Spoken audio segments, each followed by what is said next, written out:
Let's talk about working out. There's no doubt that working out is a must to be healthy, but our lives are so full of distraction and oftentimes our motivation runs short. I'm going to share the tips that help you go from not working out at all to working out about like 4 to 5 times per week for the past few years. If you're new here, hello, my name is Christina. On this channel, we chat about all things about becoming your best self and skincare. So if you're into these topics too, then go ahead and subscribe to my channel. So my first tip is to change your motivation. Meet old, out of shape Christina. I desperately wanted like a snatched waist and those sexy ab muscles and a booty, but I didn't realize how much time it takes to actually transform your body. Because I wasn't seeing changes in my body immediately, I became way less motivated and would skip a few workouts, but then I would find myself falling out the workout train like altogether, and then I literally wouldn't go to the gym for like months. I'd be on this never-ending loop where I'd see other girls on social media and get super motivated because I wanted my body to look exactly like theirs. So I'd start working out for a few weeks, but then my motivation would die because I was like impatient and I didn't see the results that I wanted. So I'd stop working out, and then like a month or two later, the cycle would start literally like all over again. So if you're similar to me, where your motivation is like coming from wanting a toned, snatched body, then like me, you're probably going to stop working out because your body is not going to change that fast and you're going to lose your motivation. So instead of focusing on the physical results, I shifted my mindset to the real reason of why I wanted to work out. I was like so tired of feeling gross, lazy, not having enough energy, and just overall feeling like, bleh. You know that feeling. So I started to notice that like when I worked out, I felt so productive, I had so much more energy, and I felt really strong overall. So like I was so much more confident and just happier. So if you're going through that same vicious cycle, I encourage you guys to shift your mindset and dig a little bit deeper and find another reason why. You can still have a goal of losing weight, but you need to tie it to a stronger purpose. So for example, if you're a mom and you struggle with keeping up with your kids, you might want to be able to play, run, and hang out with them without like feeling like you're out of breath or you just like can't keep up. Or maybe you suffer from depression and anxiety. So your why is that it helps you stay mentally strong because it helps you to be happier and helps manage your stress and anxiety. Or you just might be like me, where you want to feel confident, happier, and just like feel good about yourself. Now that you shifted your mindset, now you need to make working out a priority. So I'm going to be brutally honest with you guys. It's time to cut the bullshit, stop the excuses, and dedicate and reserve time each day to some kind of physical activity. So whether that's 15 minutes, 30 minutes, or an hour, whatever you can spare, set that time away to work out. So when you consistently reserve time, our brain registers that as a part of our daily life, like brushing our teeth, going to work, eating breakfast. So it automates it for you to try to save energy. It takes at least 2 months to form a new habit and where your brain will start automating it for you. So every Sunday I decide on what days and times I'm going to work out that week. So depending on what's going on at work or in my social life, I'll often shift the days that I'm working out. Then I'll physically write out my schedule and then put it in a visible place where I have to physically check it off that I completed it. You know, I'm a checklist girly. Since I'm a slave to my desk during the week, I have a board where I can visibly see and track my daily habits that I want to accomplish each day. My recommendation is to find a visible place where you have to physically check off when you completed your workout.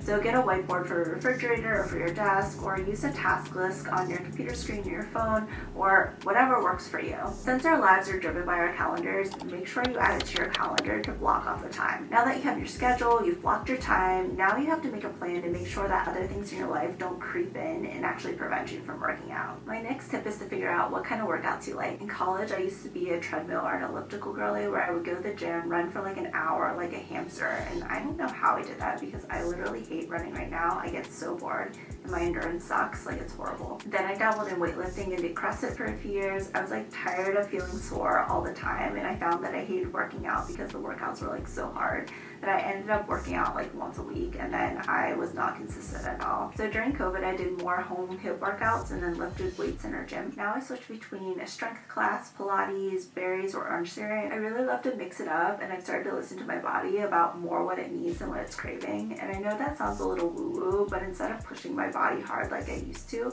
I now focus on workouts that I really enjoy doing, so I'll be consistent. Even though my friends and I all work out different gyms and do different workouts, we still pick a weekend where we try to do a new workout class together. Then we'll grab brunch or coffee afterwards. So if you're struggling, try to make it fun by working out with your friends. You know, do something afterwards like grabbing a coffee, go shopping, grab brunch, or you can even mix it up with playing your favorite sport like volleyball, tennis, basketball, or if it's nice outside, go hiking or paddleboarding. My next tip is to find your lead domino. Think of this as one thing that you can do that will make it easier for you to get your workout in for the day. Mine is going to bed by 10 p.m. I'm literally a night owl at heart. I love to stay up late, binge watch my Korean dramas, or work on my business since I have a full-time job. So I would stay up till 3 a.m. and then get up at 8 a.m. just in time for work. So I'd skip my morning workout and then I would eat chitty all day because I was so tired, and then I just felt like crap. When I used to work out at night, the leading domino for me was not eating enough during the day. So there would be so many times where I'd be busy at work and I'd forget to eat.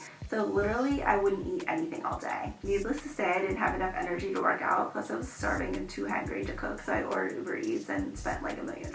I mean, obviously, not a bajillion, but with the fees and everything, it's ridiculous. You guys know what I mean. It's so expensive.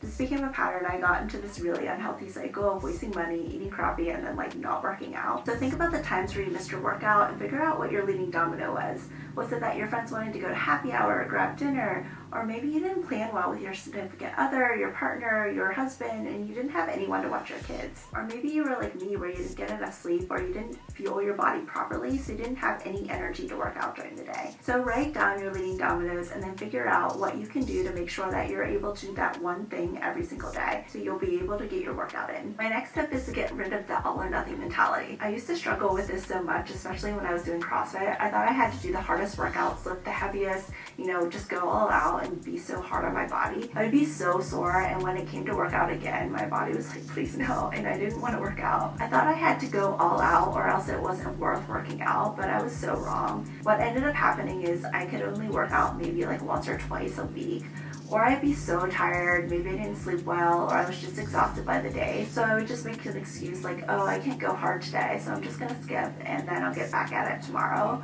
But this caused me to be so inconsistent, and it actually ended up hurting me in the end. I had to get rid of my all or nothing mentality. It was really difficult at first, especially now that I work out in the morning. I can't lift as heavy as I can in the evening, but I'm okay with that. For me, it's better to stay consistent than to lift heavy than to miss my workout. So shift your mindset. You don't have to go balls to the wall every time you work out. It's better to show up versus literally not going at all. Which leads me to my next tip. Be disciplined, not motivated. When you find yourself wanting to skip your workouts, I want you to talk yourself out of it. Not only does working out make you physically strong, but it also makes you stronger mentally. If I didn't go to the gym every single time I didn't feel like it, then I probably would never go. You need to remind yourself why you need to go, and even if you can only go through the motions and have a really crappy workout, it's better than not showing up at all. The hardest part, I promise you, is getting yourself there. Most likely when you start working out, your body will kick in and you'll literally feel amazing afterwards. You will be so proud and thankful that you decided to go. There won't be one workout where you regret going, I promise you that. My poor husband would have to drag me to the gym. I don't know how he put up with me, because he would nag me for hours before I would finally go in and go work out with him.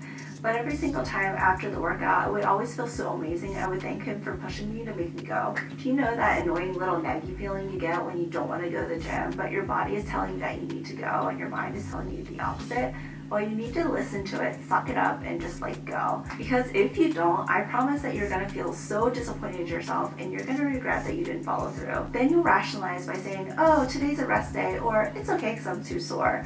But what ends up happening is the next time you don't want to work out, tomorrow, you're going to use the same excuse, but it's going to be easier to bail on your workout. So the next time you find yourself wavering about going, I want you to show up for yourself, remember why you're doing this in the first place, and then pick your ass up and go. I promise you, you won't regret it. The best feeling in the world is winning the mental battle with yourself and proving that little voice in your head wrong that says you're too tired or you can't do it. The more you ignore the urge, the easier it becomes. And so if you're a lazy girl like me who could never wake up earlier than 7 a.m., that can now wake up at 5 a.m. and work out 4 to 5 times per week consistently, then you can too. Just get out of your own head and stop telling yourself that you can't. My next tip is to track your progress and celebrate your wins. So every time you work out, you should be celebrating yourself for moving your body. When you reward yourself, your brain releases dopamine that makes you feel amazing, and it associates that good feeling with working out. So it makes working out feel enjoyable over time. You can reward yourself with a little bit of chocolate, but don't go ham, don't eat the whole candy bar. I don't want you to do your whole entire workout. You can listen to your favorite hype song and dance, or you could give yourself a positive affirmation like, Christina, you're such a badass. I am so proud of you, and you crushed that workout. You could also have one of your friends record a celebratory video for you and replay that, or you can treat yourself to your favorite coffee or smoothie place. Whatever it is, take a moment to hype yourself up. If you stay consistent, your body's going to change. You're going to feel stronger, more toned, leaner, but you might struggle to see the small changes in your body. So I recommend taking weekly photos to document your progress.